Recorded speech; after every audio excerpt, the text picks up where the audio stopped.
Assalamualaikum warahmatullahi wabarakatuh.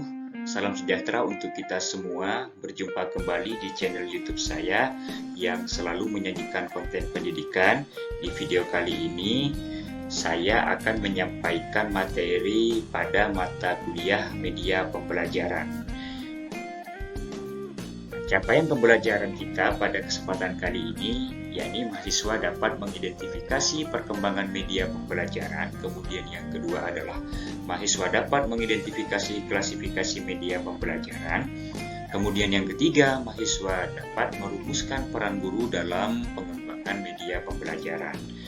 Adapun tema pokok dalam pembahasan pada video kali ini, yakni tentang perkembangan dan klasifikasi media pembelajaran.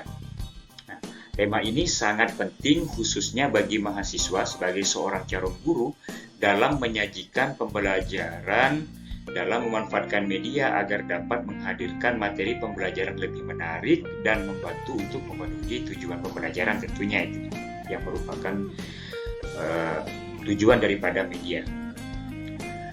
Nah, kita awali dari sejarahnya dulu.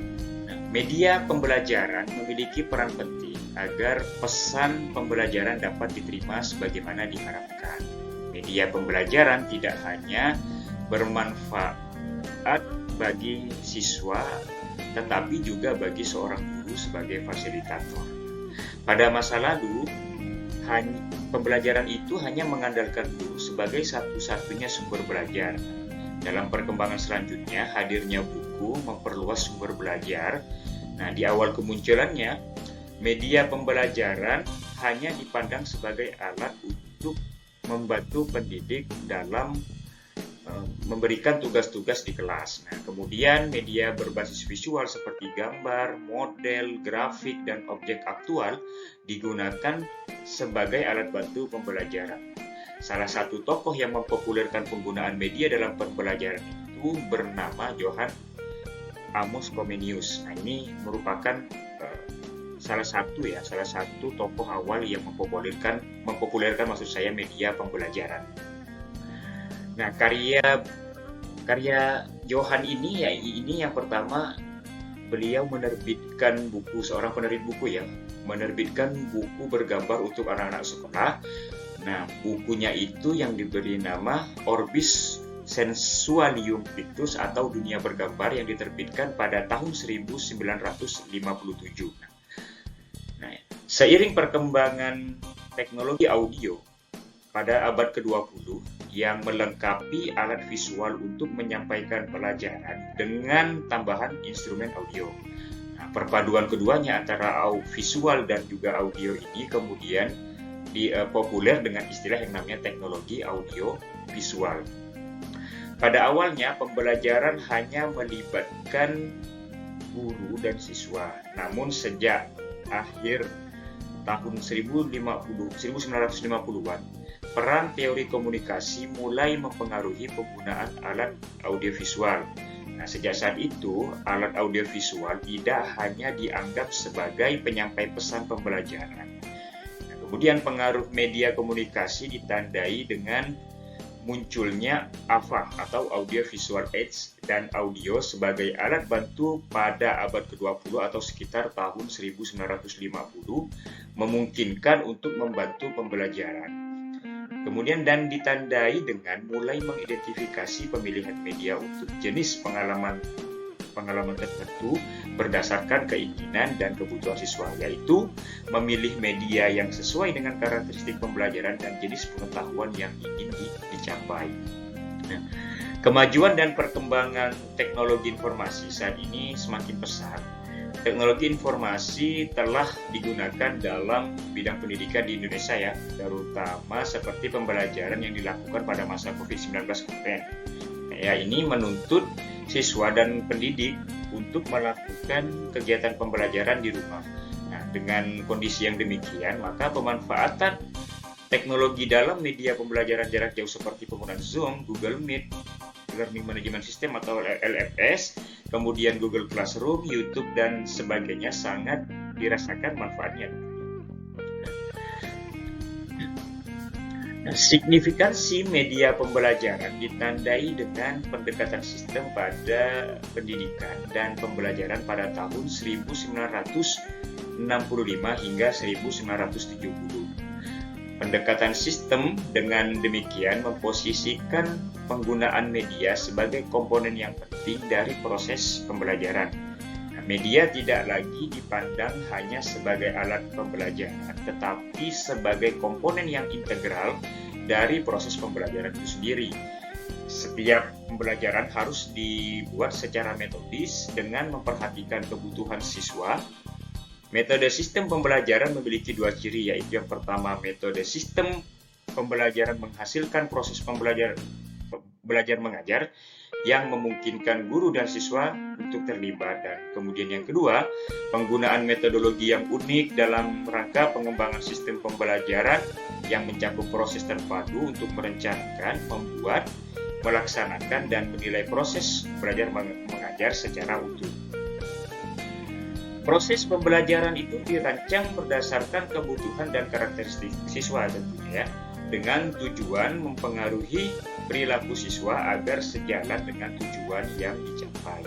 Secara bertahap, sebagai hasil dari prosedur ini, guru menemukan bahwa murid yang belajar dengan cara yang berbeda, ada yang belajar dengan cepat melalui visual, ada yang melalui audio, kemudian ada yang bagus belajar menggunakan media cetak, dan lain sebagainya. Oleh karena itu, lahirlah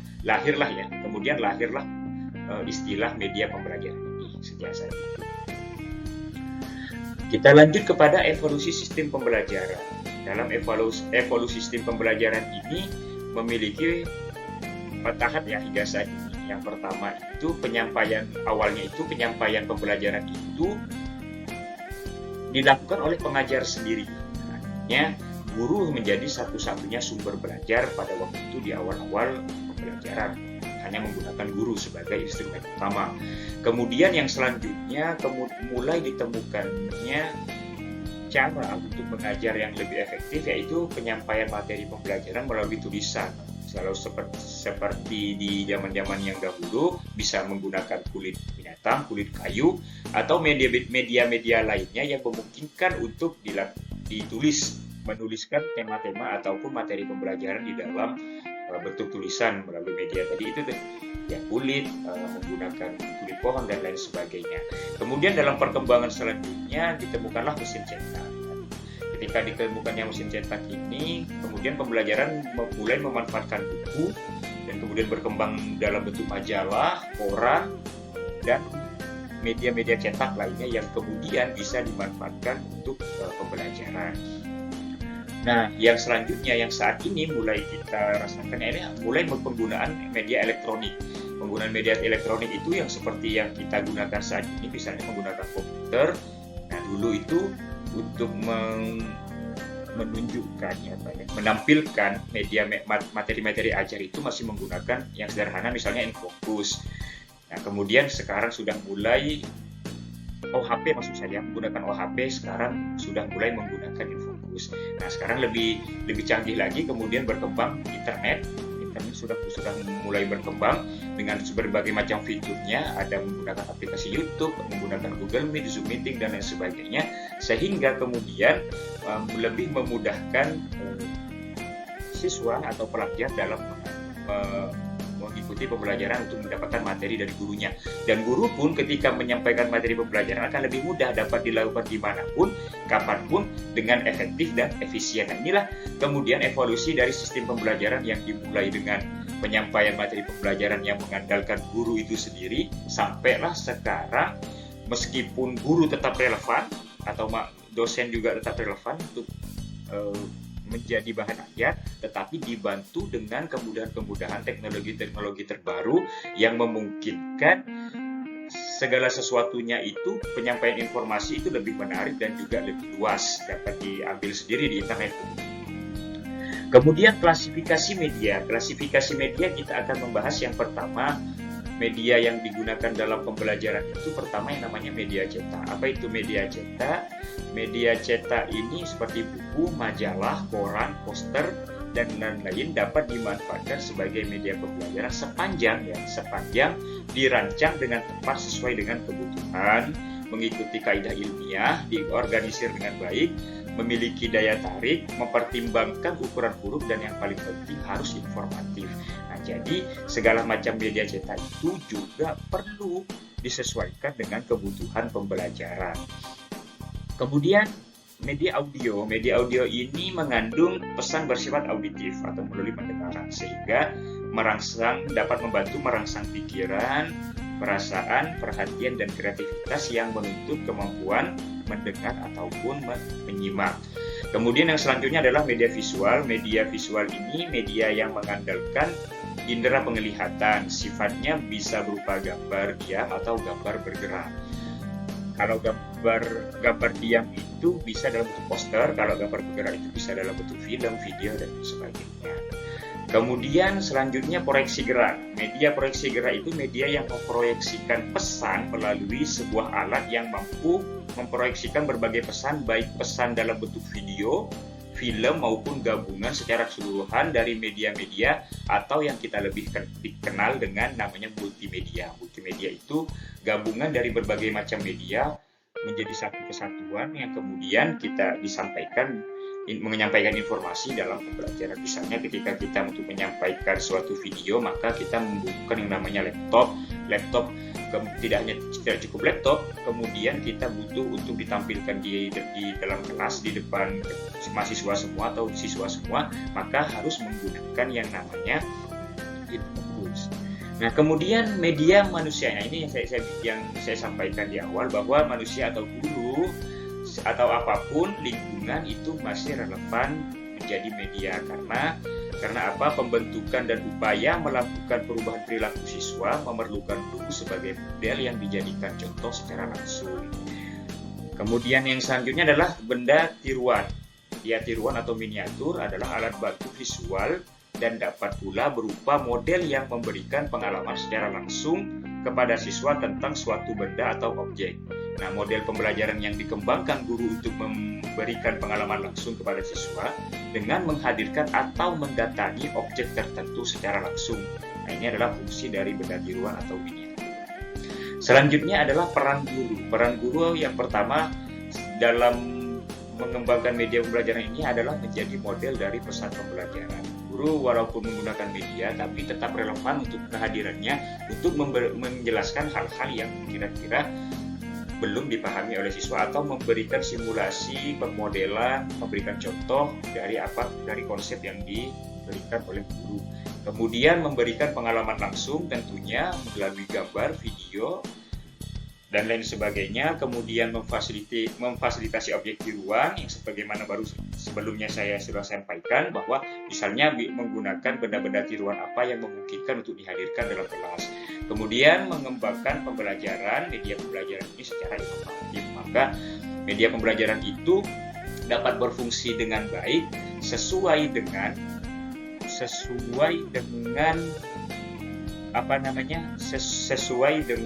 kebutuhan pembelajaran. Maka dalam mengembangkan media pembelajaran ini guru harus lebih cermat kira-kira media apa yang kemudian cocok untuk pembelajaran dan untuk materi tertentu sehingga pembelajaran dapat berjalan secara efektif. Selanjutnya adalah tugas untuk mahasiswa. Terakhir ya, ini saya meminta kepada mahasiswa sekalian untuk merumuskan teknik penggunaan media yang telah kita bahas tadi, misalnya media audio, media video, media tiruan, dan sebagainya dalam aktivitas pembelajaran. Nah, nanti tugas itu dikirimkan kepada saya, kita akan koordinasi di dalam grup WhatsApp nantinya. Nah, semoga dalam pembelajaran ini mahasiswa semuanya mendapatkan hal-hal baru, mendapatkan pengetahuan yang baru yang kemudian dapat diterapkan nanti di dalam kelas ketika menjadi seorang guru. Demikian yang dapat saya sampaikan pada pembelajaran kali ini. Semoga bermanfaat bagi kita semua. Saya akhiri. Wassalamualaikum warahmatullahi wabarakatuh.